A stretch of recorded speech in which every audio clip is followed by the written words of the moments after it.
temas, estadual e municipal. A partir dessas duas diretrizes, as escolas organizam suas propostas pedagógicas, tá? E na proposta pedagógica deve ter ali a discriminação da proposta curricular da escola, também contemplando essa parte diversificada da escola, porque a escola também tem autonomia para isso, né? E a equipe que participa coletivamente, como nós vimos na aula passada, o princípio da gestão democrática, direcionando o ensino público brasileiro, né? Essa equipe também deve estar atenta às decisões curriculares. Currículo é decisão, né? Por isso que é um ato político também, como nós vimos no nosso encontro anterior. E a partir desses 3 documentos maiores, o professor vai elaborar o seu plano de ensino, que um dos colegas perguntou ontem a diferença entre plano de ensino e plano de aula, né? O plano de ensino é para o ano inteiro, tá? A organização curricular para o ano inteiro, geralmente vem organizado em bimestres, tá? E unidades, né? Unidades de ensino. E também é aconselhável que se elabore o plano de unidade, e aí é um detalhamento mais específico para cada unidade de ensino que vai ser trabalhada. Isso geralmente acontece por bimestre. Tá? Então, vou iniciar o segundo bimestre, vou organizar aqui ou rever, se já estiver elaborado no início do ano, o meu plano de unidade. E diariamente, ou semanalmente, né, o professor organiza seu plano de aula, o plano das aulas que ele vai ministrar. O fato é que todas as aulas devem ser mediadas por um plano, né, porque nós vimos no encontro passado que o plano é um documento organizador da ação pedagógica. Então, é fundamental que haja um planejamento específico para cada dia de trabalho também, prevendo as condições, os recursos. Hoje nós vamos ver um pouquinho sobre os elementos do plano, mas de uma maneira mais vinculada aqui às diretrizes da BNCC, tá certo? Hoje, como nós vamos, na verdade, fazer uma espécie de revisão sobre a BNCC, considerando que a residência pedagógica já realizou uma formação sobre a BNCC, mais ou menos por essa época mesmo, no ano passado, então, eu imagino que nosso encontro vai encerrar um pouco mais cedo, tá? Então, aqui dando sequência, o que nós vamos ter de redefinições na BNCC? Tá? A BNCC, na sua elaboração, considerou, ou pelo menos a proposta discutida, né, era considerar as mudanças de paradigmas na sociedade internacional e nacional também, porque o que acontece no contexto internacional repercute aqui também no nosso contexto nacional e especificamente em cada unidade escolar. Então, qual que é esse paradigma? Como que se configura esse contexto atualmente, né? Os sujeitos escolares já não têm mais esse direcionamento de concordar com tudo, de que o professor traz a verdade absoluta ou que o livro didático traz a verdade absoluta. Então, passa-se a ser mais reconhecido o direito do aluno, né, dos sujeitos escolares, em contestar a informação, em contestar o conhecimento que está sendo oficializado como conteúdo de ensino. O currículo oficializa um conteúdo de ensino, aquilo que foi, a partir de decisões que nós reforçamos, devem ser coletivas, foi decidido que deve ser ministrado, que deve ser trabalhado nas escolas, tá? Além disso,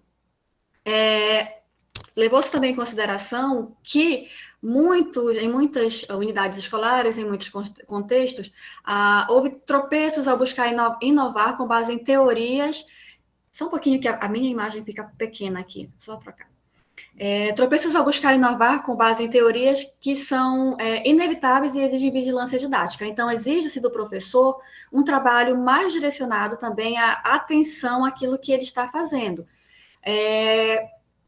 Um trabalho mais sistemático do acompanhamento do seu próprio trabalho pedagógico, né? Então, nós falamos bastante no encontro passado sobre essa questão do acompanhamento, sobre a questão da avaliação da prática pedagógica, não só a avaliação da aprendizagem, né? Do ensino e aprendizagem como um processo que se interrelaciona. Então, o professor nesse contexto de BNCC, com as diretrizes da BNCC, precisa estar mais atento também e ter sistemáticas de acompanhamento do seu próprio trabalho, de aferir a eficácia e a eficiência do seu próprio trabalho, né? Para isso, são assim, levantados na BNCC alguns princípios fundamentais, né? Entre eles, o trabalho em equipe, a questão do planejamento, que é muito, muito recorrente no texto da base, e a interdisciplinaridade, que aí é posta como um desafio para os profissionais da educação como um todo, como profissionais que integram a escola em diferentes perspectivas e diferentes linhas de trabalho, né? Por quê?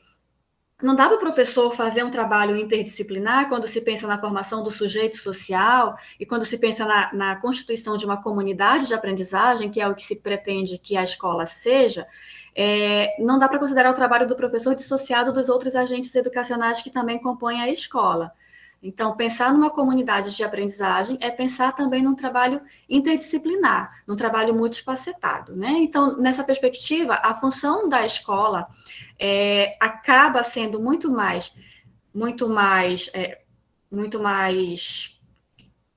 uma tônica maior na preparação do jovem para acessar o mundo adulto. Tem um errinho de digitação bem aqui, tá faltando um L, tá, gente? Desculpem agora que eu percebi.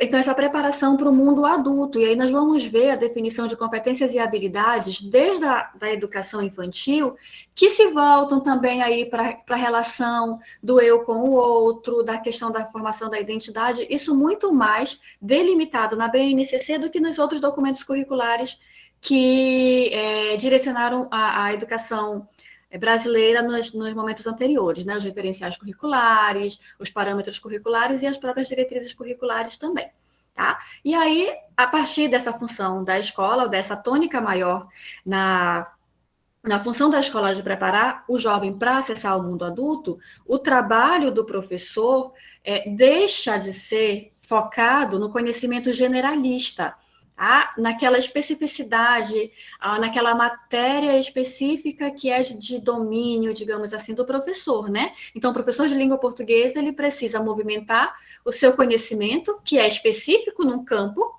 mas para que ele possa dialogar com conhecimento de diferentes áreas, né? Então, aí nessa perspectiva, o trabalho coletivo é muito importante, para poder embasar, para poder sustentar o trabalho interdisciplinar, tá certo?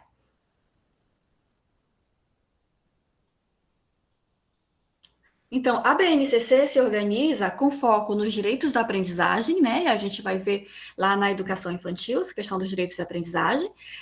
Há uma inversão da lógica de abordagem, no sentido de que todos os direitos só se efetivam se um determinado corpo de conhecimentos for assimilado.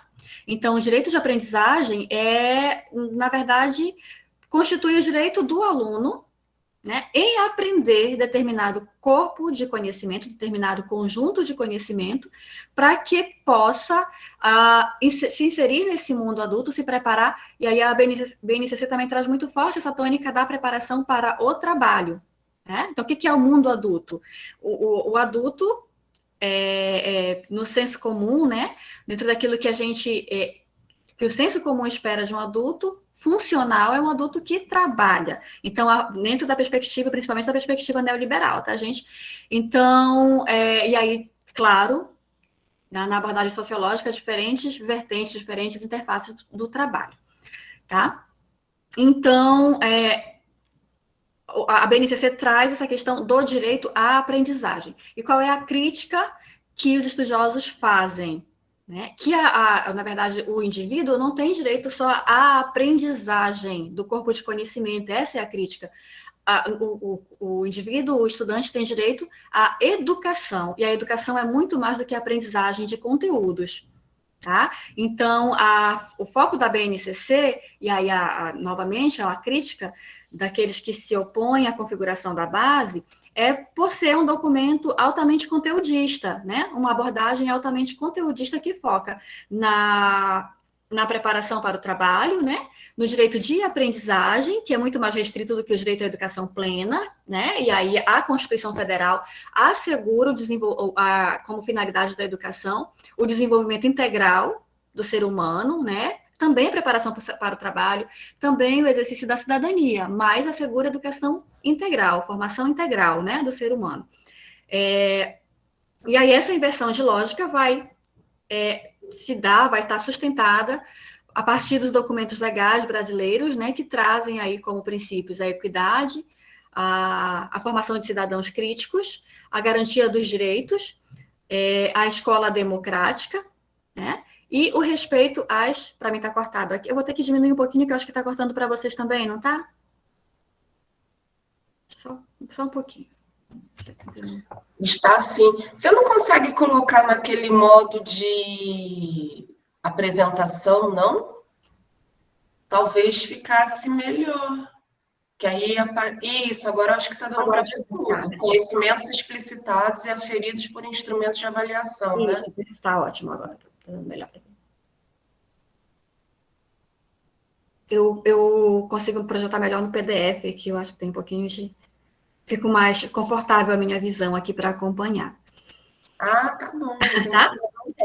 Vamos lá. Tudo jóia. E aí, né, finalizando aqui esse momento, esses conhecimentos vão desembocar numa lógica regulatória da educação. E aí vem os processos formais, os processos sistemáticos de avaliação em larga escala, que na educação básica está organizado no âmbito do SAEB, Sistema de Avaliação da Educação Básica, né, com seus diferentes elementos, a Prova Brasil, o Enem, né, então são elementos que compõem o SAEB. Tá?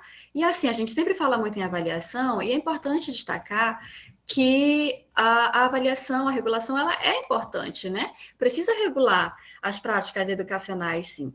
A crítica maior é na perspectiva de que a avaliação acaba sendo um fim em si mesmo, né? E acaba direcionando todas as práticas educacionais, acaba direcionando a formação de professores, acaba direcionando a organização do currículo, porque a gente tende, as instituições e os sistemas tendem a observar com mais rigor, né, na perspectiva de ter sucesso nos processos regulatórios, tende-se a enfatizar durante o processo educacional os conteúdos que vão ser avaliados, né?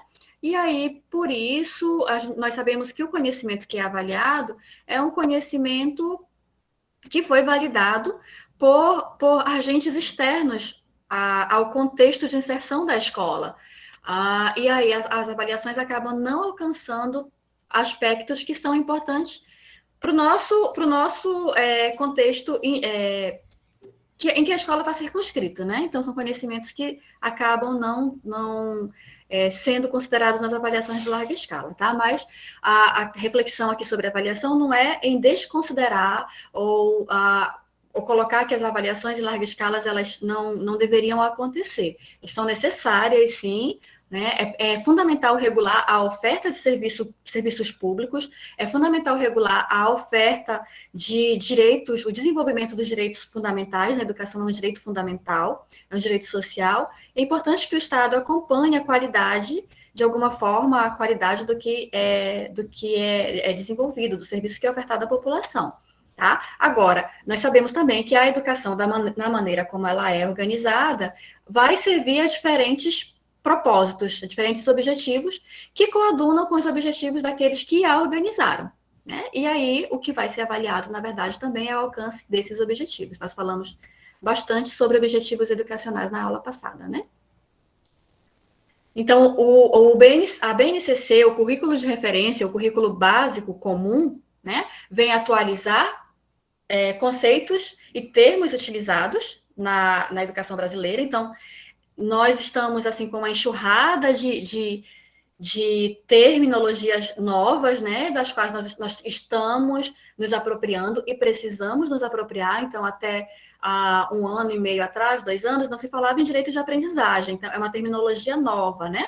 Não se falava com tanta ênfase em competências e habilidades, né? Nós falávamos em objetivos. Então, são terminologias novas que a BNCC e os currículos de referência. Currículos de referência o documento curricular do Estado ou do município, tá?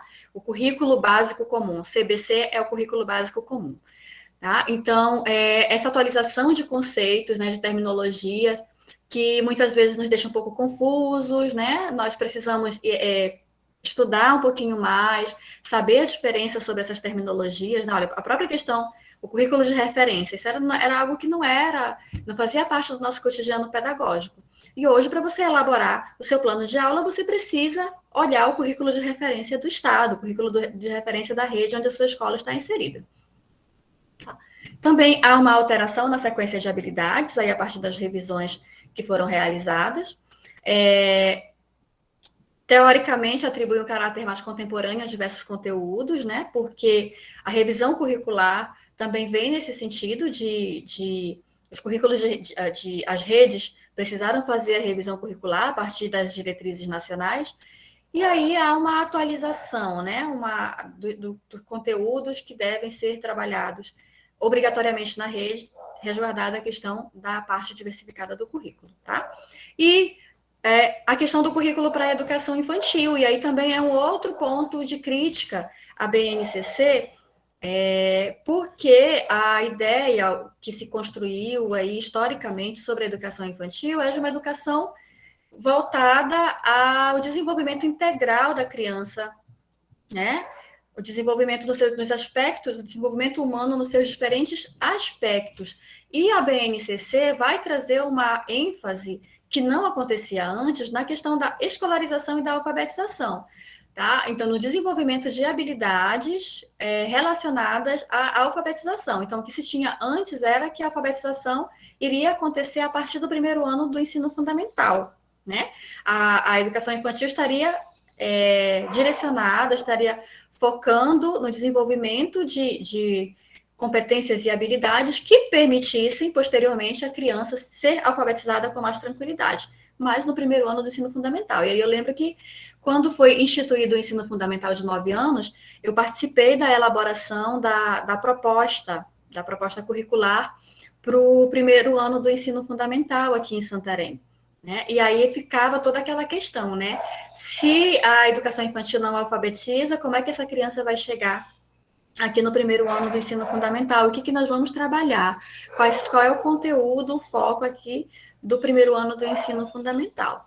E aí, anteriormente, a alfabetização considerava-se que a criança deveria estar obrigatoriamente alfabetizada até o terceiro ano do ensino fundamental.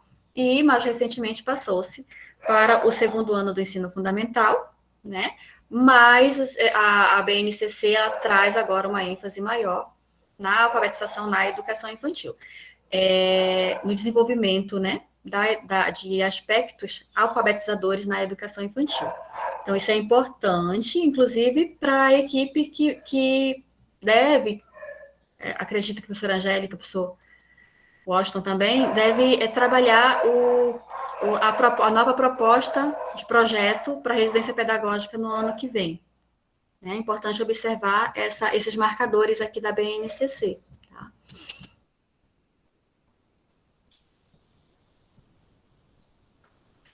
Então, a materialização das aprendizagens vai acontecer a partir do conjunto de decisões, né? Então, novamente, a organização do currículo é tomada de decisão. Né? É decidir qual é o conhecimento que deve ser levado à sala de aula, qual é o conhecimento que deve ser socializado com os estudantes, tá? E aí, a partir desse conjunto de decisões, põe-se o currículo em ação, o currículo que vai ser desenvolvido no ambiente escolar, tá? Esse currículo deve considerar a contextualização, deve ter relação com o contexto em que a escola está inserida, contexto loco-regional, né?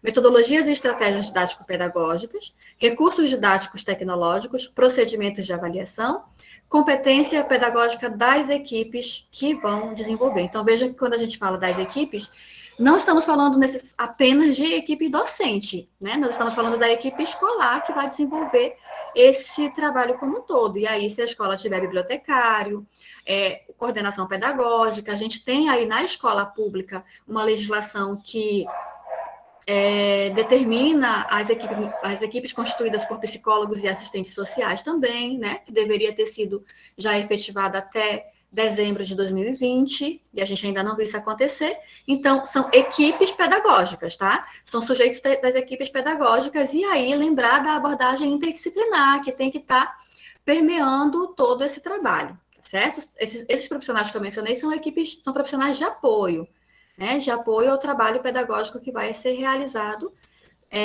com foco na aprendizagem, no desenvolvimento do ensino e da aprendizagem, tá? Certo. Então, como contextualizar conteúdos? E é importante aqui já estarmos observando que essas considerações, esses aspectos devem ser considerados na elaboração dos planos de aula, tá? Então, a nossa atividade de oficina, aqui nós estamos ainda nesse momento de contextualização teórica sobre os nossos temas de trabalho, mas na realização, nós teremos uma atividade em que os residentes precisam se organizar de maneira interdisciplinar, tá? Para elaborar um plano de aula interdisciplinar. Então, vão aí já tomando nota dessas questões, porque quando vocês forem organizar esse plano de aula, e aí vocês vão apresentar esses planos de aula para a equipe de professores orientadores, né, para nosso grupo aqui, vocês precisarão observar que o conteúdo que vai ser explorado nesse plano de aula precisa estar contextualizado, precisa ter uma observância das questões metodológicas, dos procedimentos de avaliação, tá? Então, a partir daqui, já comecem a tomar nota com mais... Sei que vocês estavam anotando, tá? Estou considerando que vocês estavam anotando. Mas comecem a tomar notas de uma maneira mais direcionada à elaboração do plano mesmo, tá bom? Então, é fundamental contextualizar os conteúdos, né? Até mesmo considerando aí a questão da parte diversificada do currículo, e identificar estratégias para apresentá-los, reapresentá-los, exemplificá-los, conectá-los e torná-los significativos, com base na realidade do lugar e do tempo nos quais as aprendizagens são situadas. Então, vejam aqui, né, a questão da aprendizagem significativa, que ainda é mantida na base, né? A aprendizagem, o conteúdo precisa ter significado para o estudante, precisa ter significado para a sua vivência, tá? Então, de uma maneira muito superficial, né, na base, ainda é reportado, e aí só mesmo quem tem uma leitura, quem vai ter esse olhar de, olha, aqui está se falando de aprendizagem significativa, tá? Aqui está se falando de comunidade de aprendizagem. Isso não é muito explícito na base, não. Essa questão, esse embasamento teórico, ele ficou bem minorizado mesmo, tá? Os procedimentos de avaliação, no que se refere aos procedimentos de avaliação, o professor precisa construir e aplicar procedimentos de avaliação formativa do processo ou de resultados que levem em conta os contextos e as condições de aprendizagem, tornando tais registros como referência para melhorar o desempenho da escola e dos professores e dos alunos. Tá? Então, o foco também no processo, na avaliação formativa, né, no acompanhamento do ensino e aprendizagem, porém, também é uma crítica, né, que se faz, que é aqueles que discutem a BNCC, os estudiosos que discutem a BNCC e que se opõem à configuração da base, levantam o fato de que há uma menção aqui à organização do processo de ensino de uma maneira mais formativa, que leva em consideração o contexto, as aprendizagens significativas, porém, as estratégias de avaliação do processo de ensino e aprendizagem, né, da consecução dos objetivos educacionais em nível nacional, eles não consideram esses aspectos, né? Então, fica aí para o coordenador pedagógico, e aqui nós temos na sala os alunos da pedagogia, que também atuarão na coordenação pedagógica, fica aqui esse desafio, na verdade, né? Um desafio que vai ser enfrentado na atuação profissional, que é conciliar o planejamento escolar para ser um planejamento democrático, participativo, significativo, mas que mais à frente vai ser avaliado por agentes externos, né? Que não vão, as avaliações não levam em consideração o contexto em que o processo de ensino se realizou, né? Leva-se em consideração as notas, no final das contas, tá? A respeito das metodologias e estratégias didáticos pedagógicas, é fundamental selecionar e aplicar metodologias e estratégias didáticos pedagógicas diversificadas, recorrendo a ritmos diferenciados e a conteúdos complementares, se necessário, para trabalhar com a necessidade de diferentes grupos de alunos. Então, aqui também uma referência à questão da diversidade, né? Nós falamos na aula passada a respeito da gestão da diversidade na sala de aula, uma vez que o professor é um gestor da sala de aula, né? E aí, novamente, os conteúdos diferenciados, a questão loco-regional, né? A questão da diversidade em sala de aula e como considerar isso no seu plano de aula, tá? Então, observe-se aqui que, mais uma vez, quando a gente falamos na aula passada, a respeito da inclusão, né? Da inclusão social, né? Nós temos aqui na residência pedagógica 2 núcleos que trabalham com educação especial. Então, quando a gente vai, mas não é só isso, nós também trabalhamos com EJA. E EJA está aí na questão da diversidade geracional, né? Muitas vezes nem é uma turma de EJA, mas tem alunos que são de uma faixa etária diferente da faixa etária que seria aqui a mesma da turma. E aí é importante considerar esses aspectos também na elaboração do plano.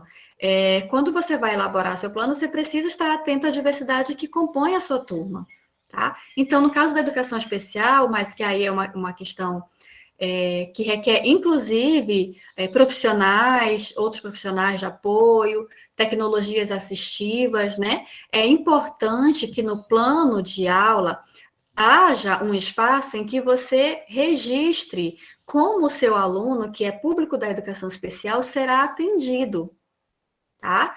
Como que ele vai ser atendido? Porque senão você vai ter lá um aluno que você preparou um recurso diferenciado para ele, uma atividade diferenciada, uma atividade pedagógica adaptada, né? Que a educação especial muitas vezes requer isso, mas no seu plano de aula você não fez menção, você colocou ali o genérico para a turma toda.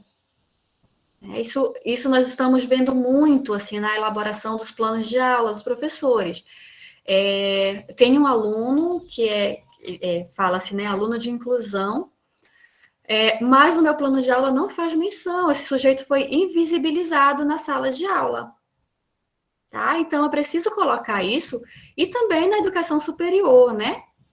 Na educação superior, nós temos alunos da educação especial, nós temos alunos que são baixa visão, temos alunos com deficiência auditiva, temos alunos surdos, e não consta no plano de ensino dos professores como esse aluno vai ser atendido. Ah, Lilian, mas a gente já sabe que o material vai ser adaptado lá pelo núcleo de acessibilidade e tudo mais. Verdade. Mas, quando chegar, por exemplo, na educação superior, aquele momentinho da avaliação de curso, quando nós temos que apresentar os nossos planos de curso para os avaliadores, ele vai dizer assim, olha, mas e aí, cadê o aluno, como é que o aluno está aqui no relatório de alunos de vocês, que tem tantos alunos aqui nesse curso que tem necessidades educacionais específicas. E no plano de aula, no plano de ensino dos professores não aparece isso. Como é que esse aluno foi atendido? Ah, foi pelo núcleo de acessibilidade, a gente tem o núcleo de acessibilidade, beleza. Mas como é que esse aluno foi atendido? Esse aluno realmente foi incluso? Esse aluno realmente dispôs de condições para participar da aula? Eu viabilizei isso como professor?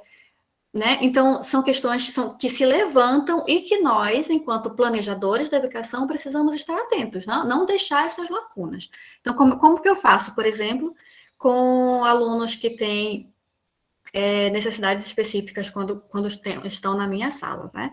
Eu coloco lá nos procedimentos metodológicos que a sala é composta por um estudante com determinada condição específica, e para esse estudante, o material será viabilizado de tal e tal forma, e ele acompanhará as aulas por tal e tal maneira, seja com intérprete de Libras, enfim. Tá? Então, isso é importante fazer essa menção, porque se a gente não fala em inclusão, se a gente não escreve sobre inclusão, nós vamos perder de vista alguns aspectos, e é o planejamento, né? Se no planejamento nós não colocarmos essas definições, na sala de aula a gente tende a agir pelo improviso, tá? Então, um exemplo que eu sempre coloco, né? Sempre relaciono, porque é uma coisa que eu ainda não consegui superar, digamos assim. Eu chego para dar minha aula, primeiro dia de aula, no 2021, e aí eu não sabia que na minha sala tinha uma aluna com baixa visão. E eu cheguei para dar aula como, gente? Com meu PowerPoint, né? E a aluna ficou simplesmente o tempo todo sem acompanhar a minha aula porque eu não acessibilizei o material para ela. Porque a gente está habituado a ir para a sala de aula com o nosso PowerPoint. E aí, se a gente for buscar a história, é uma sucessão de falhas aqui. Minha, inclusive, que não identifiquei o perfil da minha turma em tempo, mas institucional também, da política de atendimento a esses estudantes. Então, foi uma aula que a aluna não acompanhou. Foi uma aula em que ela ficou excluída. Ela estava na sala de aula, mas ela estava excluída porque o material não foi acessibilizado para ela. Tá? Então, é preciso que haja no plano de ensino, no plano de aula e nos planos de ensino também, esses aspectos, tá? Que seja reportado no plano de ensino esses aspectos, tá bom? Tudo bem até aqui, gente? Tudo certo? Então, eu vou seguir, tá? Os recursos didáticos e tecnológicos, nós vamos perceber que na BNCC, a BNCC traz uma ênfase também muito grande na questão da tecnologia, né? No uso de tecnologia, e aí isso também se relaciona lá com aquela questão da atualização de conteúdos, né? De tornar esses conteúdos mais contemporâneos. E aqui, qual que é o diferencial? A professora da tecnologia já estava aí, a gente já sabia que precisava usar, né? Só que as escolas não disponibilizam esses recursos, as redes são, em termos de recursos, são muito precárias, e é verdade, né? Mas aqui na BNCC é posto de uma maneira um pouco além, né? Então, não é só utilizar os recursos tecnológicos, né? Agora, o professor, a equipe pedagógica precisa ter competência e habilidade também para produzir recursos tecnológicos, para fazer um uso na condição de produtores e também de produzir junto com os alunos, que os alunos também tenham essas competências. Então, nós vamos ver aí o que tem sido mais usual, né? Produção de vídeos pelos alunos, tarefa de casa, faça um vídeo com seu familiar, entreviste seu familiar e faça um vídeo assim, assim, assado. Tire uma foto, né? Não se faz mais cartaz agora, né? Agora produz-se fotos, faz-se banners, né? Produz podcasts, né? Tudo isso como recursos de ensino e aprendizagem. Então, o professor, ele não vai mais ser um aplicador apenas de tecnologias, ele precisa saber selecionar, e aí há uma multiplicidade de instrumentos tecnológicos, e aí eu acho muito importante a formação que também foi realizada na residência pedagógica a respeito desses instrumentos, né? Precisa saber aplicar da maneira adequada e avaliar esses recursos didáticos tecnológicos para apoiar o processo de ensino-aprendizagem. E avaliar se relaciona, inclusive, com a questão de saber qual é o melhor recurso para ser utilizado, né? Qual é o melhor aplicativo a ser utilizado. E, para isso, você precisa conhecer muitos recursos, né? Você precisa conhecer a diversidade de recursos que existem aí, porque senão a gente vai continuar fazendo o mesmo, utilizando os mesmos recursos que existiam.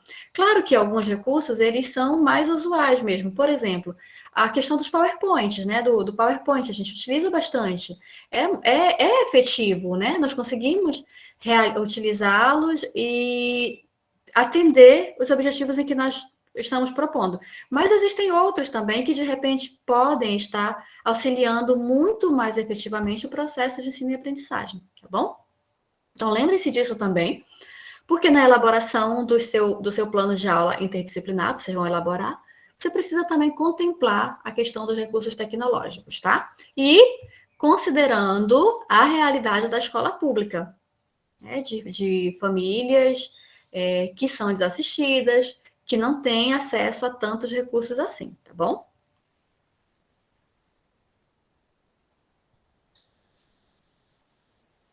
Então, vamos agora, na verdade, recapitular, porque nós já estudamos isso em outro momento, né? A Base Nacional Comum Curricular. Vamos falar um pouquinho da estrutura dela, porque a partir disso, nós vamos ter também diretrizes para a elaboração do nosso plano de aula, tá bom? Então, a educação básica, de modo geral, a BNCC vai trazer a questão das competências gerais da Base Nacional Comum Curricular. E aqui eu não vou adentrar, porque nós já estudamos isso em um outro momento, tá bom?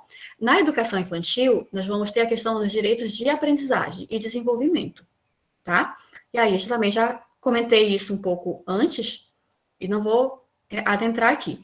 Mas a educação infantil também deve considerar os campos de experiência. Então, se você vai fazer um plano de aula para a educação infantil, você vai ter que colocar lá. Esse conteúdo aqui se relaciona a qual direito de aprendizagem? Tá? A qual campo de experiência esse conteúdo aqui está se relacionando? Para poder dar significado ao teu plano no que se refere às orientações curriculares, tá? Então, perceba que lá naquela parte do plano de aula que a gente coloca a identificação, né, você vai ter que abrir outros campos agora. Lembra que antes era identificação, escola, professor, qual era a turma, o horário da aula, né? Mais ou menos isso que a gente colocava. E objetivos de ensino e aprendizagem, né?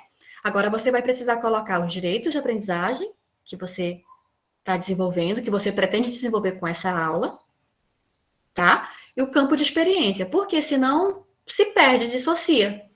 E aí, lá no final do ano, quando você for olhar o conteúdo, rever seus planos de aula, você vai dizer, mas para onde que era isso aqui mesmo? Por que foi que eu trabalhei isso aqui mesmo?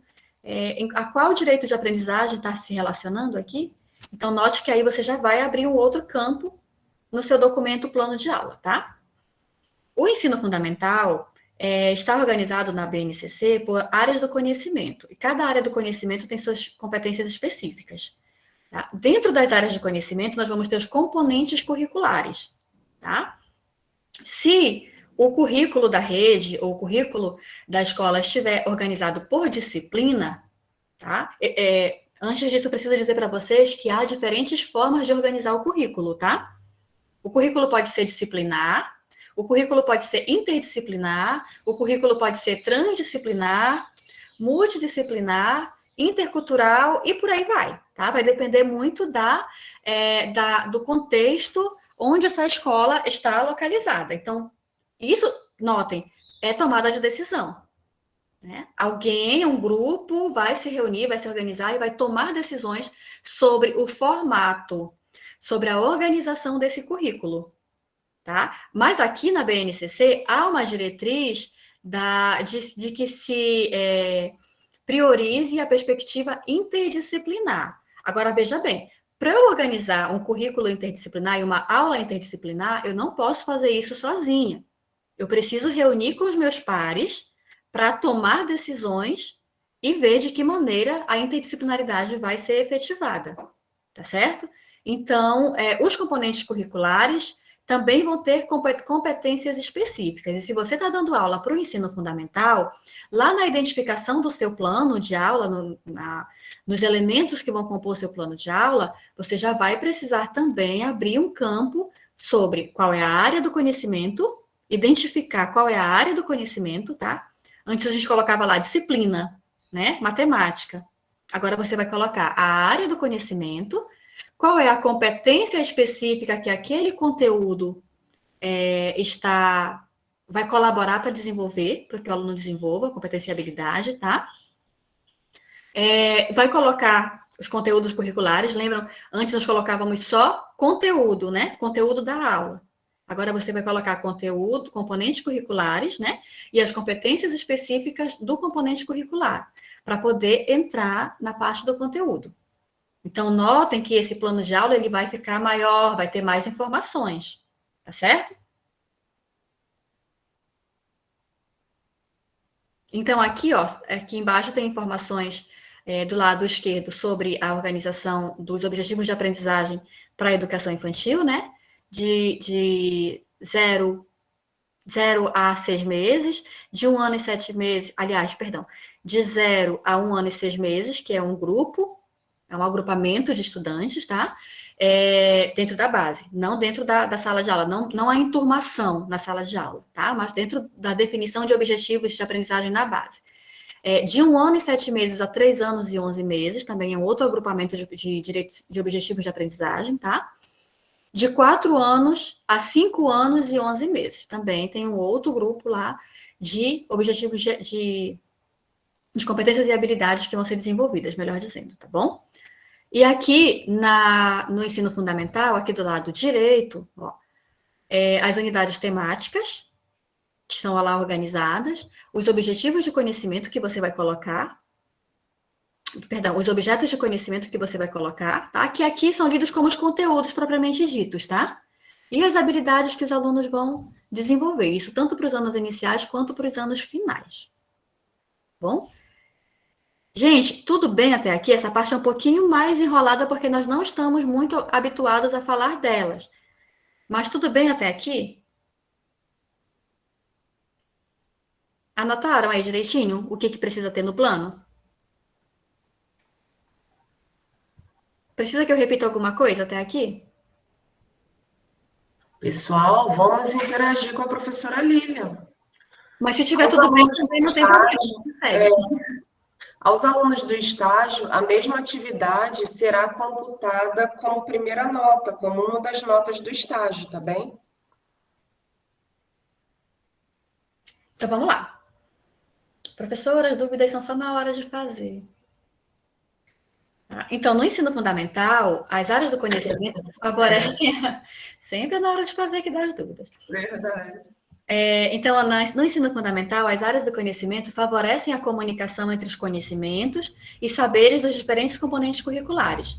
Nos textos de apresentação de cada área específica, está definido, né, qual é o papel na formação do aluno. Então, quando você vai lá no documento curricular, tanto na BNCC quanto no documento curricular do estado ou do município, vai ter lá um texto que apresenta esse componente curricular, perdão, essa área do conhecimento, tá? E também o componente curricular. E lá vai estar descrito qual é a finalidade, o que vai ter que ser levado em conta. Então, BNCC, gente, por mais longo que seja o documento, são 600 páginas, é preciso conhecer, é preciso ler, né? É preciso entender como ela está organizada, o que é uma área do conhecimento, qual é a diferença de área do conhecimento para componente curricular, né? São nomenclaturas novas, e aí a gente precisa estar apropriado desses conceitos, tá? Porque fazem parte do nosso dia a dia, e a gente vê que claro que é uma transição, né? É gradativo, mas nós ainda falamos a minha disciplina, né? A minha aula. Então, a gente precisa estar aos pouquinhos e introduzindo essas nomenclaturas aí na nossa prática pedagógica, no nosso cotidiano, tá bom?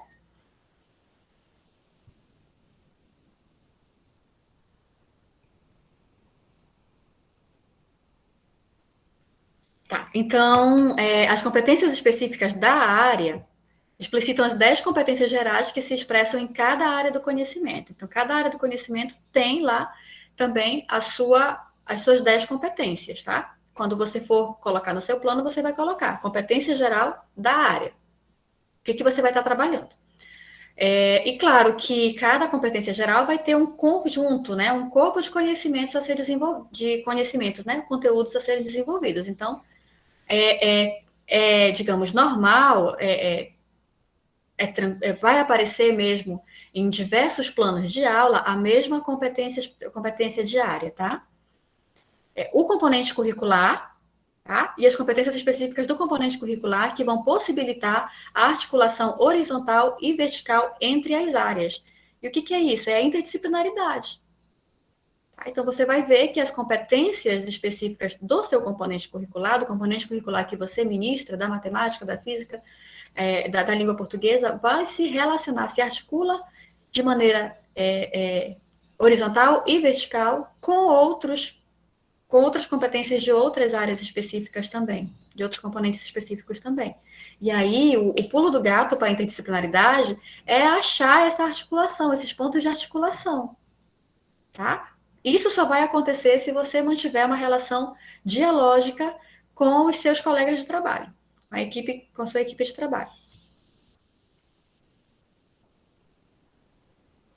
Então, para garantir o desenvolvimento das competências específicas de cada componente curricular, cada componente curricular apresenta um conjunto de habilidades. E essas habilidades estão relacionadas a diferentes objetos de conhecimento. Então, como eu disse antes, os objetos de conhecimento, quando a BNCC fala em objetos de conhecimento, ela está falando em conteúdo.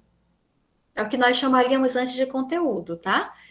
Conteúdos, conceitos e processos, que por sua vez são organizados em unidades temáticas. E essas unidades temáticas é o que a gente fazia antes, né? O nosso plano de unidade, que eu falei antes, né? Então, para esse bimestre, eu vou trabalhar essa unidade temática aqui. Então, são muitos conceitos para a gente ir se apropriando aqui, mas aos pouquinhos a gente vai avançando nisso também, tá bom? Então, aqui, ó. As unidades temáticas, os objetos de conhecimento e as habilidades, né, devem estar adequadas às especificidades dos componentes curriculares. Então, vejam só, a BNCC vai trazer, e o documento curricular estadual, municipal, vão trazer orientações gerais, tá? Gerais, tanto no campo de conhecimento geral, mas também da parte diversificada do currículo. E a escola, o professor vai precisar observar, identificar quais são as habilidades que o grupo de alunos, que aquela turma precisa desenvolver também.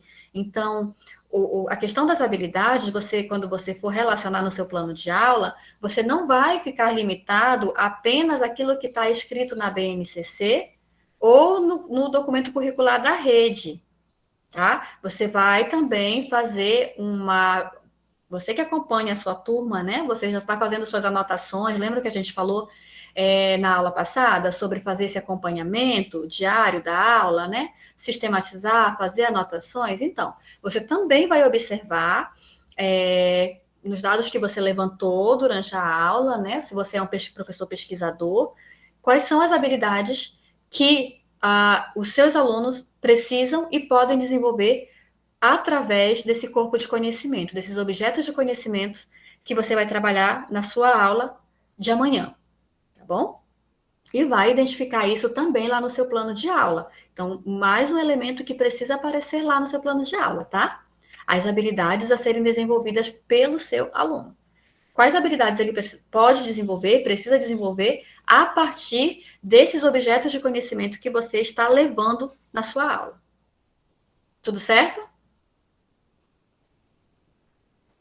Tá? Então, isso aqui é um recorte lá da BNCC mesmo, tá? Por isso que está um pouquinho desfocado. Então, na unidade temática, vida e evolução. Tá? Quais são os objetos de conhecimento? Ou seja, quais são os conteúdos, né? Corpo humano, o respeito à diversidade. Nós podíamos listar aqui outros objetos de conhecimento para essa unidade temática?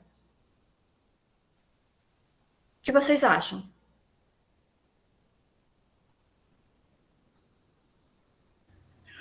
Sim, professora. Você poderia dizer algum? Ou sim, mas posso pensar depois, professor, em algo mais. Sim, posso dizer, por exemplo, falando de evolução, não só o corpo humano pode ser mencionado, mas também os animais, o universo, né? Porque vida, né? Só que a questão da vida, você já vai ter aqui vida de diferentes seres, de diferentes. Enfim, dá para trabalhar aqui uma série de questões, né? Mas, ó, é para o primeiro ano, tá? Então, a gente também vai precisar levar em consideração a faixa etária em que eles estão, tá? Mas sim, é possível listar aqui uma série de objetos de conhecimento, inclusive, e aí é o momento em que você vai pôr o currículo em ação. Tá? Lembra que a gente viu lá um pouquinho mais no início da aula, o currículo em ação. E aí aqui você vai no seu plano de aulas, aqui é o que está determinado na BNCC. Tá? O que eu posso trazer aqui? Olha, pode falar.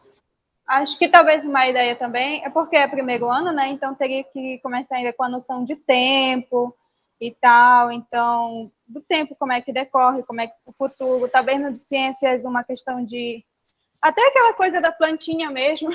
A experiência de do peixinho. Aí essa evolução, acho que é porque realmente é um processo, né? Então, ter a noção desse processo, talvez poderia incluir aí. Isso.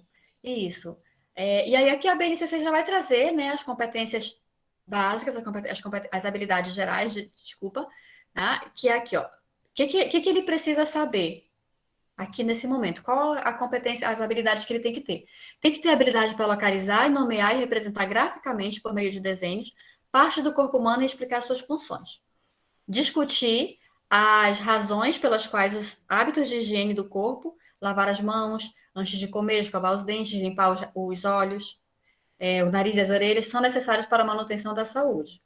Comparar características físicas entre os colegas, reconhecendo a diversidade e a importância da valorização do acolhimento e do respeito às diferenças. Então, olha só, o foco aqui é na vida humana, né?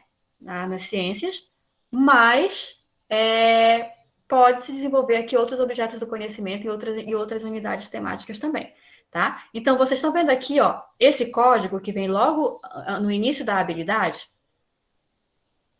Vocês já sabem o que é esse código? É EF01CI02. Professor, esse código, ele indica, né, o grau do ensino, né, no caso, o EF, né, referente ao ensino fundamental, 01, no caso, seria para primeiro ano, né, e o restante seria conforme a habilidade a ser desenvolvida dentro do objeto de conhecimento. Isso, CI de ciências, né, e o número da habilidade. Muito bom, Josiane. Então, quando você colocar lá a sua habilidade no seu plano, você vai precisar colocar com essa identificação, tá bom? Com o tempo a gente se acostuma, a gente já está falando só pelo código, na verdade, né? Já sabe ao que se refere.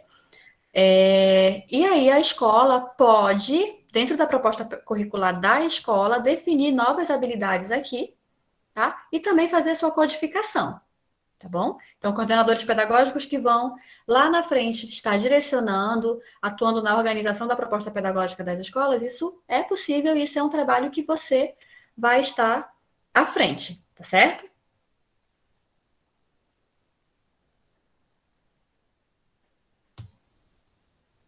Os modificadores devem ser entendidos como explicitação da situação ou condição em que a habilidade deve ser desenvolvida, considerando a faixa etária dos alunos. E as habilidades não descrevem ações ou condutas esperadas pelo professor, nem induzem as opções ou abordagens metodológicas. Então, se não descrevem as ações do professor, escrevem as ações de quem?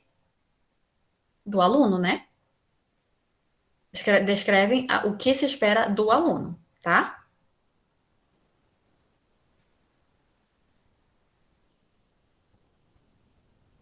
Isso, quando vocês forem organizar o plano, na perspectiva interdisciplinar, é importante que vocês escolham aí uma unidade temática, né, e um objeto do conhecimento que vocês possam trabalhar de maneira interdisciplinar, tá?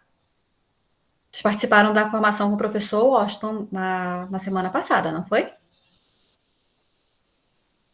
Professor Washington não, com o professor Eliude. Então, vocês já estão por dentro da interdisciplinaridade também, certo? Quem não participou deve ter sido gravado, só pedir o link, tá bom? E aí a gente volta aqui um pouquinho na questão das diretrizes da BNCC, tá? Então, os eixos articuladores do ensino principais aqui o trabalho como princípio educativo, tá? E a pesquisa como princípio pedagógico. Eu falei na aula passada sobre o professor pesquisador, tá? Mas a pesquisa, ela não vem aqui só para o professor. Vou já voltar aqui nesse ponto, tá? Vem para o aluno também. Os eixos estruturantes são o trabalho, a ciência, a cultura e a tecnologia. Tá? Então, aqui a questão da diversidade cultural, a diversidade populacional, tá? A questão da preparação para o trabalho também.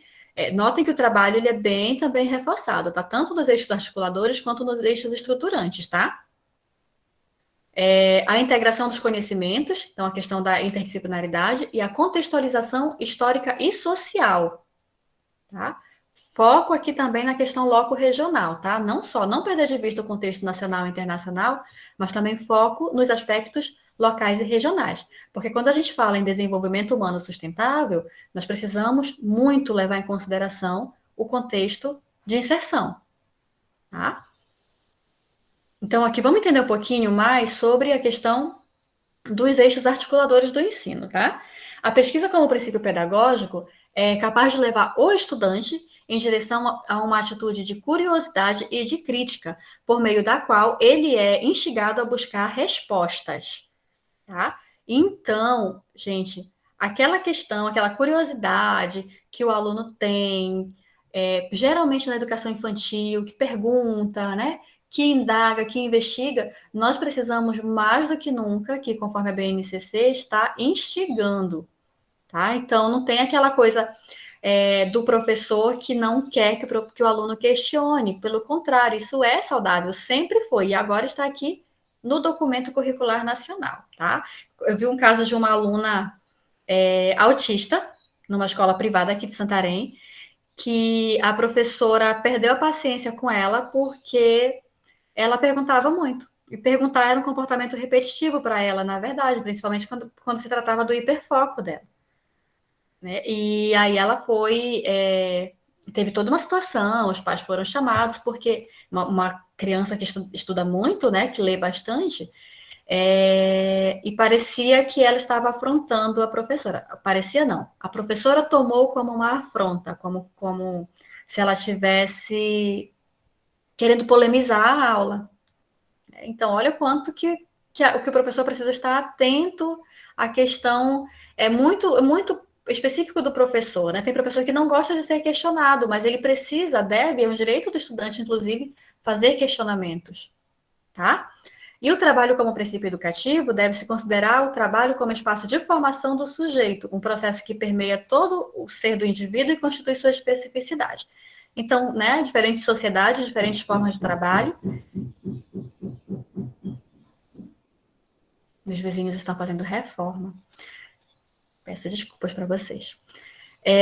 Então, é preciso considerar, né, o espaço, a BNCC traz aqui a questão do trabalho, né, como princípio articulador do ensino, visando aquela questão que eu coloquei antes, da inserção futura desse hoje criança, hoje adolescente, futuramente no mundo do trabalho, tá? Vocês vão notar que as competências e habilidades, elas se voltam muito para isso.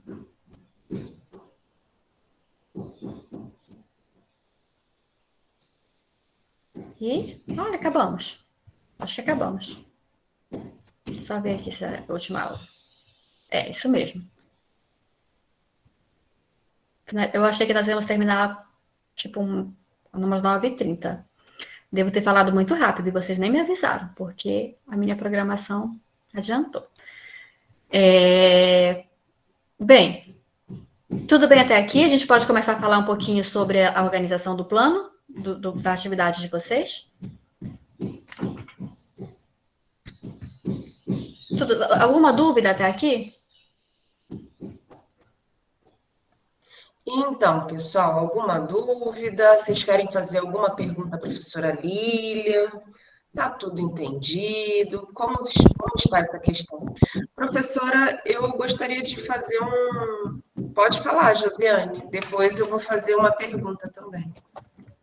Professora, só quando a senhora falou sobre, né, a alfabetização, é até o segundo ano agora, se eu não entendi bem essa parte, não é mais até o terceiro?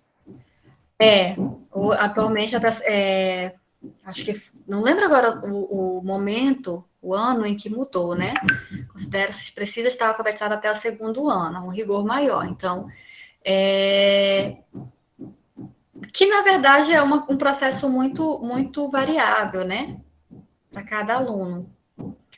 Gente, deixa eu só mandar uma mensagem aqui para minha vizinha, para ela pedir para não martelarem. Só um minutinho.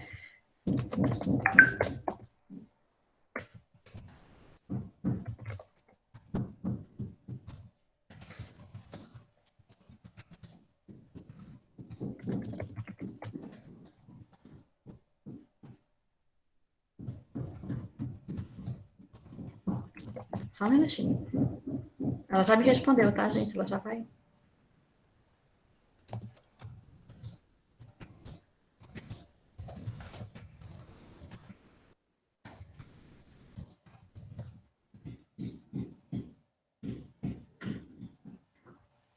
Pronto, vamos, só mais um pouquinho de barulho e ela já vai. Pois é, todo dia um dos meus vizinhos acha de construir alguma coisa. Não é apartamento, professor, é residência mesmo. Só que nós conversamos, né? Que nós temos uma relação bem tranquila. Então, quando eu tenho aula, que eu vou precisar abrir o microfone, eu informo, e aí eles respeitam bastante. Só que hoje eu acho que ela esqueceu de avisar os trabalhadores, ou então eles esqueceram, não sei. E a gente sempre combina, assim, mais ou menos o horário que a aula vai terminar também, mas daqui a pouco ela já vai resolver. Pronto. A Josiane, respondi para você? Entendeu? Sim, professor, sim. Mais alguém queria perguntar? Então, eu gostaria de perguntar. Algumas vezes, assim, eu passei por uma situação recente, não em questão de sala de aula, não, tá? De um serviço que eu contratei. E aí, você falando dessa coisa de perguntar, né? Essa questão do questionamento do autista, ele se apresenta também na vida adulta? Sim. Por exemplo, sim. Sim. Porque antigamente havia uma crença que o autismo era somente assim para as crianças. É claro que quem foi criança autista também vai, né, na vida adulta, continuar com um problema.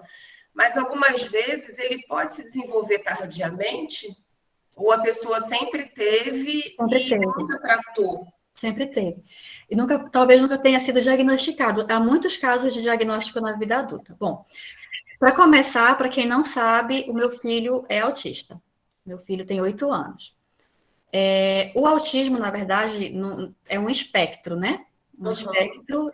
E a explicação mais simples que eu encontro, que foi, na verdade, a que o médico do meu filho me deu, é assim: pensa num espectro de cores, que começa bem clarinho e vai ficando mais escuro, tá? À medida em que as características são mais acentuadas. Então, a gente vai ter aqui o autista leve. Hoje se fala, na verdade, em autista levíssimo ou autista de alta funcionalidade. O nível é dado a partir de conforme o grau de independência, de autonomia que a pessoa tem. Tá? Aqui a professora Ana Cleide, a professora Marília também estão na sala, trabalham com educação especial, e elas podem até me ajudar aqui para informar, né, a respeito dessa questão, e é fundamental, gente. Por quê? Porque, atualmente, as estatísticas apontam que 1 em cada 4 meninos, tá? O autismo é mais presente em meninos. 1 em cada 4 meninos é autista. Então, a chance de você ter um aluno autista é muito alta, e você precisa saber o que é autismo e estar, né, minimamente preparado para trabalhar com esse aluno. Por que eu digo minimamente preparado? Porque cada autista é diferente. Cada autista está num ponto desse espectro de cores que eu falei. Tá? Então, não vai ter autista igual a esse, autista igual a esse. Não, tanto que se fala em autismos, né? Cada um é de uma forma. Outra coisa, os autistas não ficam fixos num ponto do espectro, tá? Existem as regressões, ou seja, meu Deus, piorou o barulho. Tá, ela me disse que já ligou para eles, ela não está no trabalho. Existem as regressões. O que é regressão? Ele fica com as características mais acentuadas, ele vai mais para o lado escuro do espectro. Tá? E também existem as evoluções, né? Ou seja, tinha uma característica mais forte, fez o tratamento, tem uma qualidade de vida, e conseguiu aqui reduzir. Então, por exemplo, quando meu filho foi diagnosticado com 4 anos e meio. Tá? E a primeira neuropediatra, inclusive, descartou TGDs. TGDs são transtornos globais de desenvolvimento. Tá? O autismo é um transtorno global de desenvolvimento. Então, a primeira médica, inclusive, descartou TGD. Então, foi todo um processo investigativo até se chegar no diagnóstico, com 4 anos e meio. Com 4 anos e meio, a gente considerava que o meu filho era um autista moderado. Tinha muitas características, né? Era bem mais conturbado.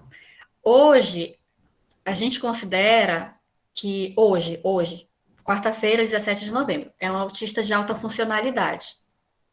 Tá? Devido ao tratamento, né, intensivo, devido a todo o progresso que ele já aconteceu. Vai continuar sendo um autista de alta funcionalidade? Não sabemos. É instável, né? Isso vai depender muito do contexto em que ele está. Existem as questões emocionais, né? Existem as questões sensoriais, tá? Acho que não sei se foi no nosso encontro passado ou se foi em outro espaço que eu falei sobre como que se dá aula para autista na universidade, por exemplo. Eles estão na universidade também. É capaz que nas nossas turmas de matemática, física, língua portuguesa, haja uma pessoa autista e a gente ainda não sabe, nem ele próprio sabe. Não tem esse diagnóstico ainda, né? Então, como é que a gente vai dar aula, por exemplo? Como é que a gente vai pedir? De repente, esse autista especificamente que está na nossa sala de aula, ele tem problema com a oralidade, com a verbalização. E aí a gente pede para ele falar em público, a gente pede para ele fazer um seminário. Né? A gente coloca esse autista numa situação, numa metodologia de debate. Ele não vai se expressar, né? E aí a avaliação é a participação no debate. Então, tudo isso a gente precisa estar observando na nossa sala de aula também. Por que aumentou tanto? Lilian, parece que há como é que fala? Uma epidemia de autismo. Eu escuto muito isso, viu? O que acontece, na verdade? A partir de 2014, a forma de se fazer a classificação, o diagnóstico das pessoas autistas mudou. Existe um documento que é o Manual de Diagnóstico de Saúde Mental, acho que é esse o nome, que é americano, né? Que é o DSM-5. E aí, o DSM-5 vem com outro direcionamento, tanto que o CID, no Brasil, a gente usa o CID-10 está mudando agora, no final do ano, para CID-11. Por causa dessas questões também, não só essa, mas por causa dessa também. Existia antes uma classificação de uma síndrome chamada síndrome de Asperger. Síndrome de Asperger, vocês vão ouvir pronúncias diferentes. E a síndrome de Asperger hoje está dentro do espectro autista. Tá? Então, o que antes era uma outra classificação, hoje está no transtorno do espectro autista. Então, por isso também um número maior de pessoas, né? Diagnosticadas com autismo, e também um número muito grande com a difusão de conhecimento, né? A gente teve aí um avanço na questão das políticas para esse grupo. As pessoas começam a falar mais e as pessoas também começam a se perceber mais, as famílias começam a perceber mais. Então, um número muito grande de autistas diagnosticados na vida adulta, tá? Professora, eu acho que a senhora tinha uma pergunta mais específica. Não, é porque quando você falou a respeito do questionamento, me remeteu. É claro que a gente sempre passa também, né, por essas situações em sala de aula, e aí a gente fica se questionando, né, qual o objetivo daquele tanto de questionamentos, se não houve um entendimento, ou se agora com a sua colocação, né, ou se pode ser algum tipo realmente de limitação nesse sentido, né, dentro do espectro autista.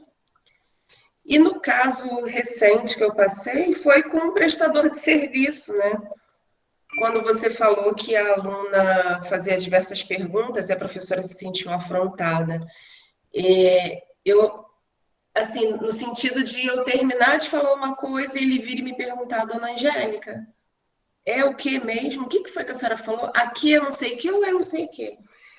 Aqui eu não sei, mas assim, era um questionamento constante e relacionado à mesma coisa que a gente já vinha conversando, né? E aí, quando você coloca essa visão da aluna autista, eu me lembrei dessa situação.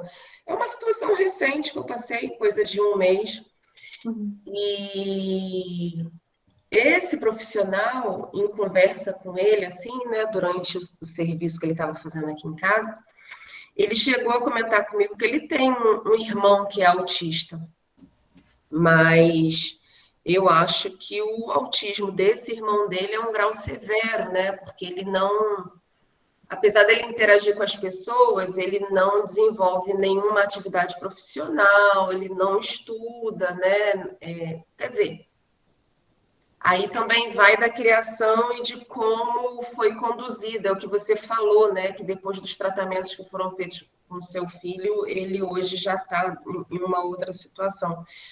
Aí, quando você falou, me remeteu a esse rapaz. Eu falei, nossa, então... E eu desconfiei, conforme eu comecei a conversar com ele, ele fazer o serviço, eu falei, nossa, esse rapaz, ele tem alguma coisa, assim, eu acho que, de repente, ele tem algum grau de autismo. Alguma condição diferente, condição neurológica diferente. Sim, Nós chamamos de neuroatípicos. Isso, também é importante pontuar isso para que a gente não fale nada de forma pejorativa, né? Porque é uma discussão, né? Uma coisa, um tema que a gente fala pouco e que tem suas terminologias próprias também, sim, né? Sim. E aí, por isso que eu fiz essa pergunta. E acabou que, ao final, né, de todo o trabalho, eu cheguei a essa conclusão. Eu falei, eu acho que ele deve ter realmente alguma condição neurológica, né, do autismo, nem que seja bem branda, mas eu acreditei que ele tivesse. O autismo pode ser que esteja acompanhado das comorbidades, né? São outras situações que se desenvolvem a partir do autismo ou que estão associadas. Por exemplo, o déficit de atenção, porque a forma de processamento neurológico deles é diferente. Então, pode ser que o que você está falando naquele momento, ele foi para outro lugar, você falou 10 vezes, mas ele não ouviu nenhuma das vezes. E aí tem estratégias específicas, dependendo da forma como é a pessoa autista em questão, para você se comunicar. Por exemplo, falar objetivamente, né? O raciocínio deles é muito rápido, é muito objetivo.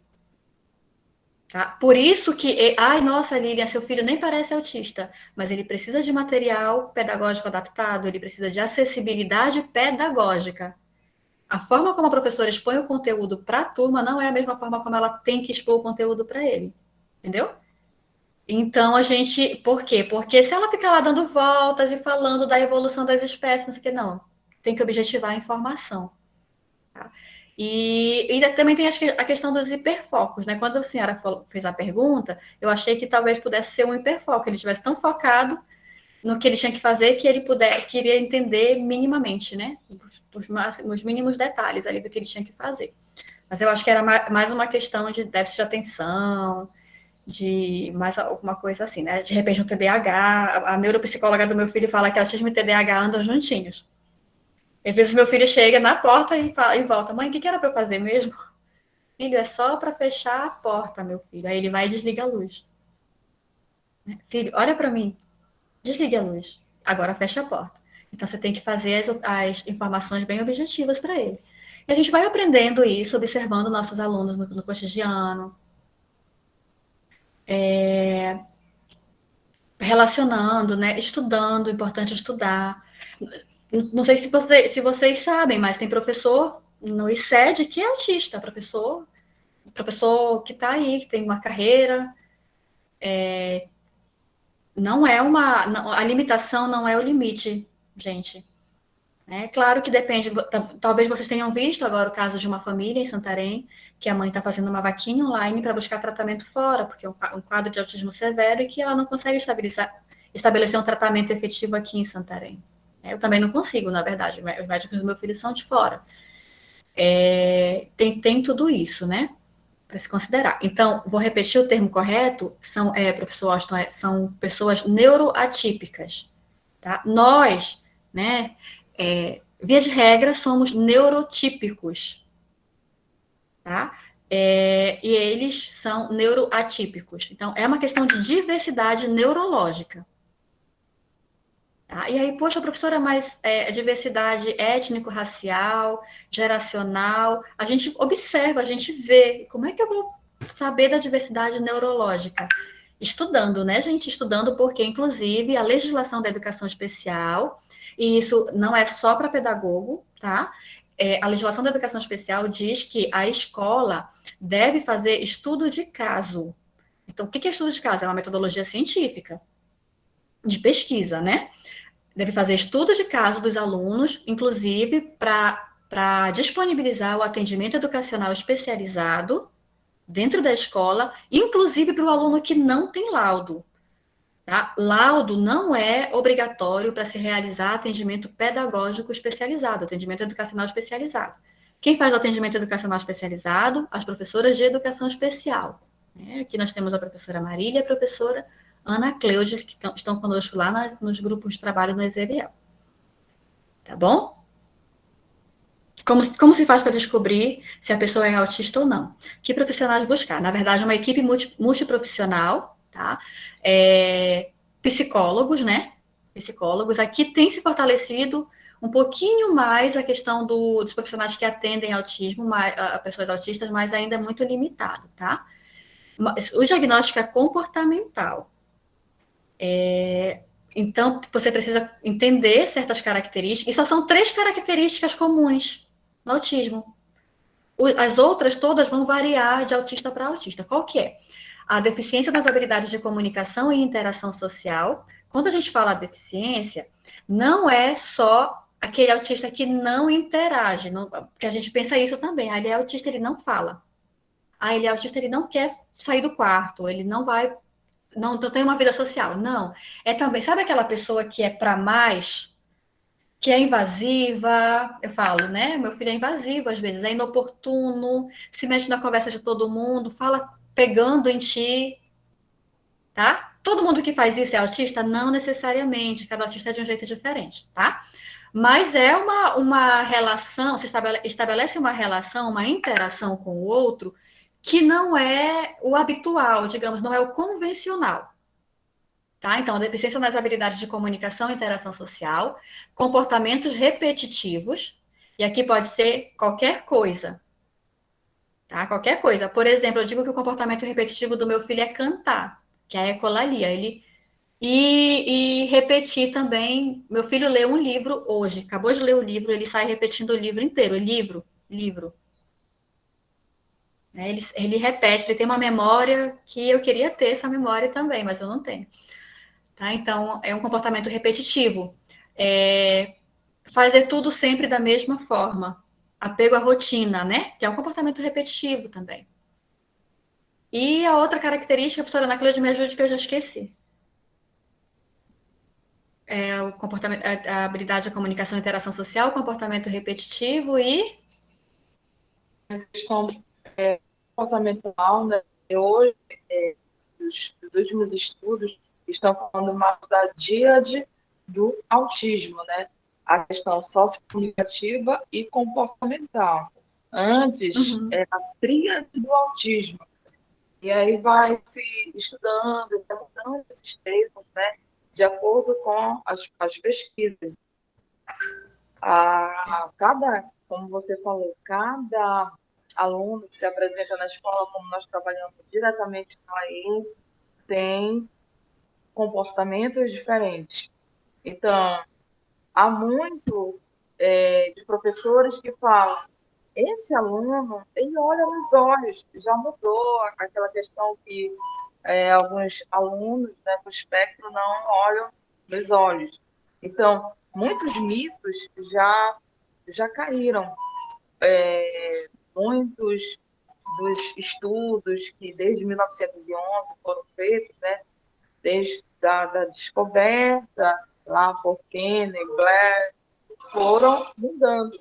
Então, tudo que nós temos hoje ainda são pesquisas, né? E vai mudando a cada dia que vai se conhecendo mais essa pessoa.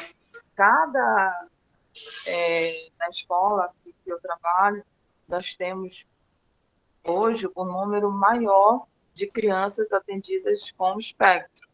E cada uma que eu atendo, no caso no fundamental menor, tem uma forma diferente, né, de comportamento. A questão do hiperfoco, né, de crianças que aprendem melhor ali, seguindo uma rotina, tem outras que não seguem essa rotina.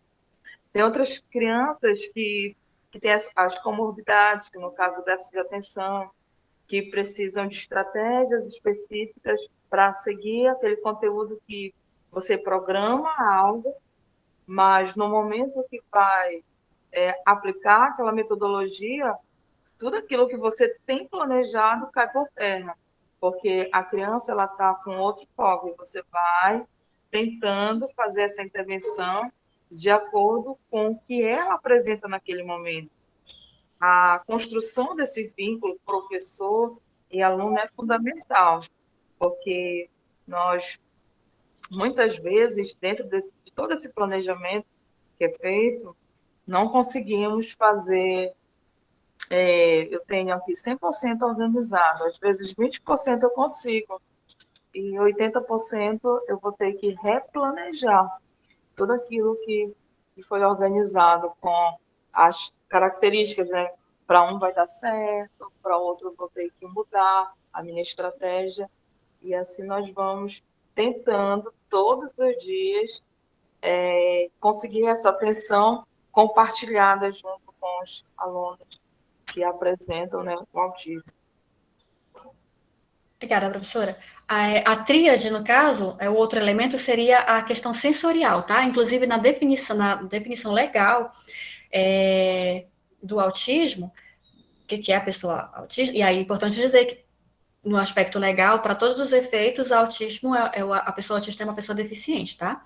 O que é questão sensorial? Você já deve ser muito a referência que vocês podem ter, de repente, de autismo, né? Ele não gosta de barulho. É a questão dos fogos para autista. Então, são órgãos dos sentidos. Os órgãos dos sentidos deles funcionam de maneira diferente. E veja só, a pele também é órgão do sentido, é tato. Então, eu vi um caso de uma criança que ela ficou com febre na sala de aula porque estava muito fria a sala. Para aquela criança, estava muito fria a sala. O meu filho, por exemplo, ele tem crises emocionais quando a sala está muito barulhenta. Porque os órgãos do sentido dele funcionam de maneira diferente. E o meu filho fala: vocês estão me deixando louco, vocês estão me deixando atordoado. Ele é engraçado. Assim, quando ele vem, ele sinaliza: não está legal para mim. Tá? Mas nem todo autista vai chegar com você e vai dizer: essa aula de debate, professora, não dá para mim, eu não consigo participar. Ele vai faltar, ele vai evadir. Então, é uma questão, assim, a questão do autismo. Claro que eu tenho uma questão pessoal que me faz buscar e compreender cada vez mais, mas nós precisamos sim falar muito a respeito, porque as estatísticas aí apontam que até 2025, uma em cada 59 pessoas estarão diagnosticadas com autismo. Então, tá do nosso lado, né? Às vezes dentro da nossa casa, tá? Então, o diagnóstico é comportamental, viu, Matheus? No caso do diagnóstico do meu filho, depois que a primeira médica negou, eu comecei, ele já estava fazendo algumas terapias, e aí eu comecei a acompanhar mais, assim, entender mais o que era autismo, e eu comecei a fazer uma planilha comportamental. Busquei na internet mesmo, o que eu poderia observar, tá? Se alguém tiver interesse, posso inclusive disponibilizar. Eu faço um acompanhamento com as famílias, algumas famílias aqui em Santarém, em relação à instrumentalização, à orientação sobre o direito à educação, tá? Porque é bem complicado, tá? Inclusive, a gente faz acompanhamento junto ao Ministério Público, tá? Já representando a universidade, mas agora eu estou afastada, então era um projeto de extensão. Iniciou dentro da pandemia, acabou não sendo institucionalizado oficialmente por causa da pandemia, mas a gente continua com esse trabalho.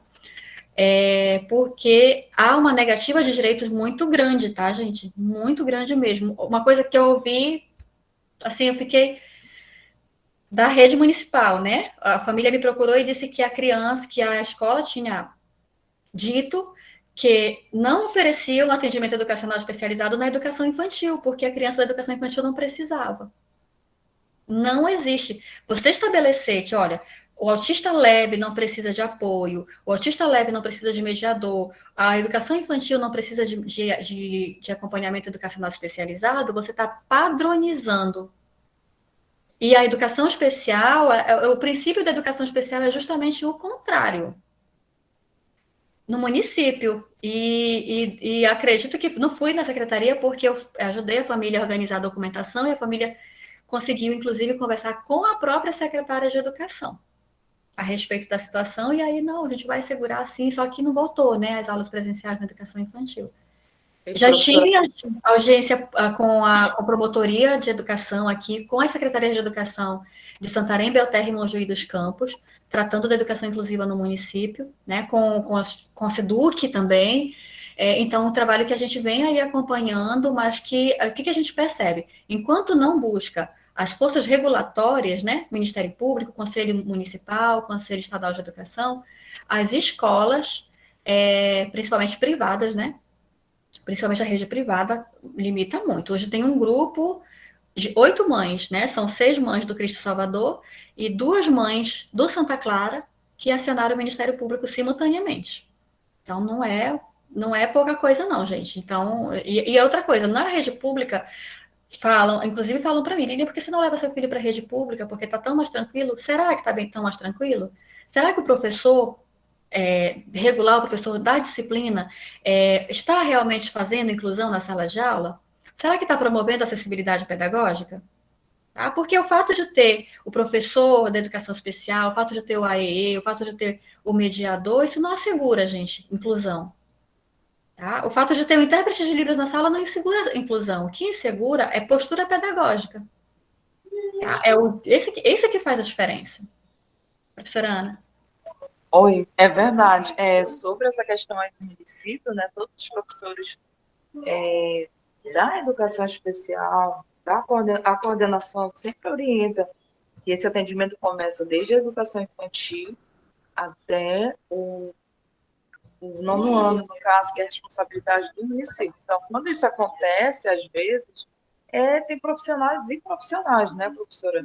Então, há algumas escolas que não têm o esclarecimento e esse pai deve buscar, sim, a questão da Secretaria de Educação para informar o caso e para buscarem, né, essa solução.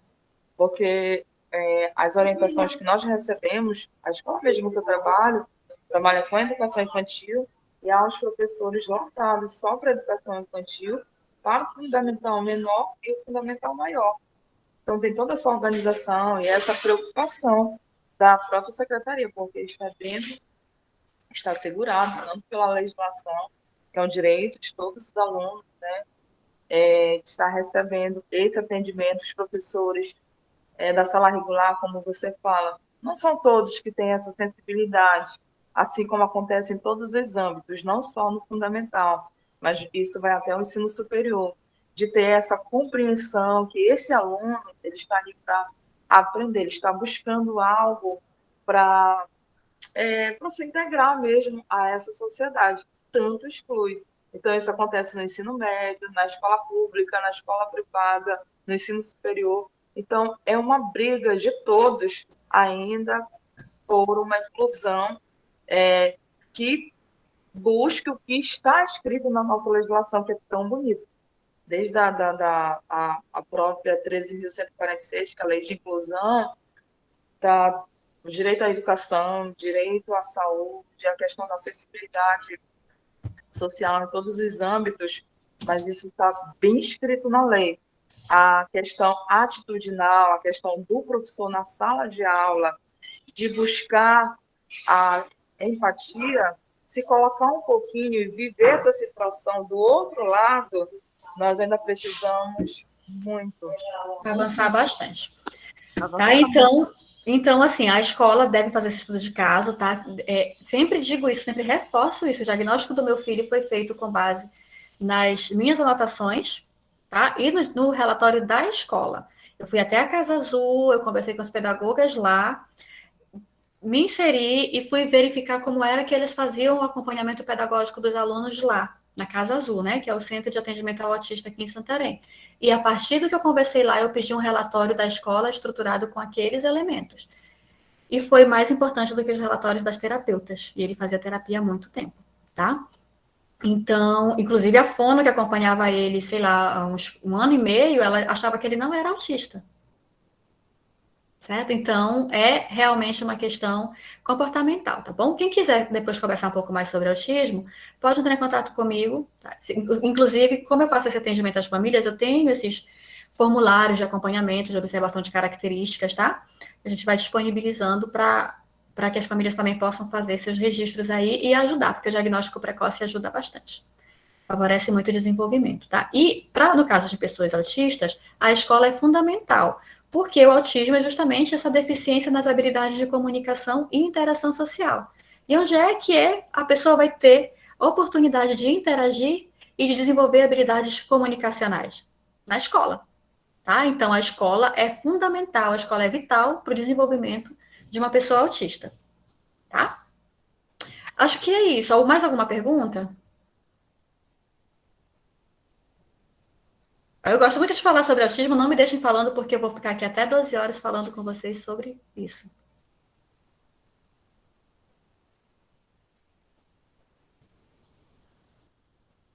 Então, a gente vai encerrar hoje aqui, tá bom?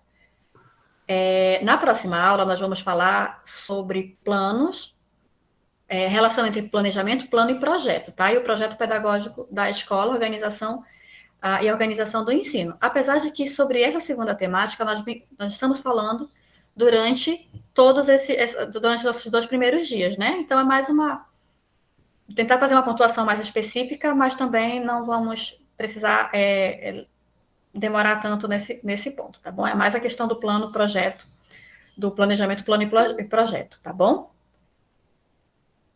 Acho que a gente pode parar a gravação, professora Angélica, eu vou me despedir de vocês, certo? E espero vocês na próxima quarta, às 8 horas. Tá.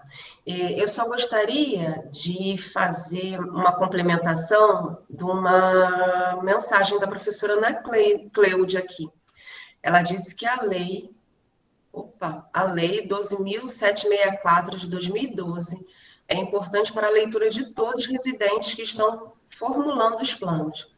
Olha aí, pessoal, a dica da professora Ana Cleude para vocês formularem os planos de vocês. Tá? Eu só queria também dar um recadinho para os alunos de estágio.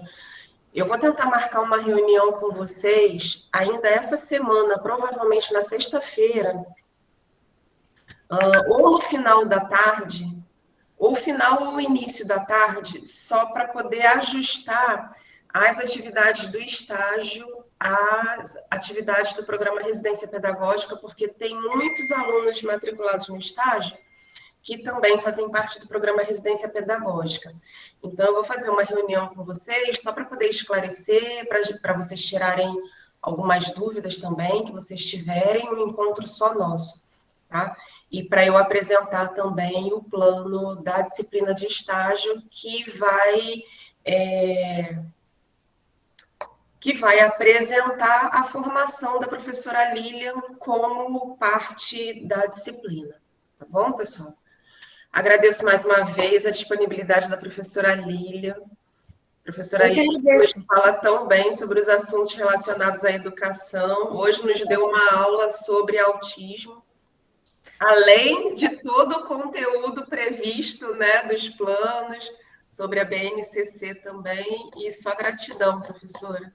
Obrigada. A gente pode ir conversando sobre outros momentos também, tá bom? Sim. E que se quem tiver desejo ou necessidade de fazer, as pessoas me procuram muito, assim, olha, professora, acho que o filho da minha irmã é autista.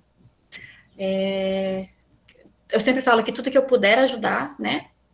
Acho que é uma obrigação social minha por ter esse acesso à informação mais facilitado, inclusive. E é sempre que eu faço isso com muita satisfação, tá bom? Vou me despedir agora, vou desligar aqui minha câmera, até semana que vem. Até, um bom dia a todos. Muito obrigada.